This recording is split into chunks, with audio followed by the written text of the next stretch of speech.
దక్షిణాది రాష్ట్రాలకు జరుగుతున్న అన్యాయంపై పోరాటం ప్రారంభించిన సీఎం రేవంత్ డీలిమిటేషన్ పేరుతో 600కు పైగా ఎంపీ సీట్లు ఉత్తరాదికి కేటాయించేందుకు యత్నిస్తున్న కేంద్రం జనాభా ప్రాతిపదికన కేవలం 160 సీట్లనే దక్షిణాదికి కేటాయించాలని భావిస్తున్న మోదీ ప్రభుత్వం దక్షిణాది ప్రమేయం లేకుండానే ప్రభుత్వం ఏర్పాటయ్యేలా కుట్రలకు తెరదీసిన బీజేపీ ఈ ప్రతిపాదనలను వ్యతిరేకిస్తూ దక్షిణాది రాష్ట్రాల తరపున పోరాటం మొదలుపెట్టిన సీఎం రేవంత్ ఉత్తర దక్షిణాది రాష్ట్రాల మధ్య సమతుల్యం పాటించి సీట్లు కేటాయించాలని కేంద్రానికి సూచన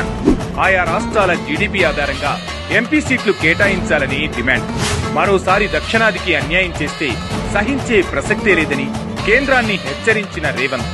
దక్షిణాది రాష్ట్రాల తరపున పోరాడుతున్న రేవంత్ కి అండగా నిలిచిన కాంగ్రెస్ పార్టీ తన దార్శనికతతో దక్షిణాదిలోనే అత్యంత పవర్ఫుల్ లీడర్ గా ఎదుగుతున్న సీఎం రేవంత్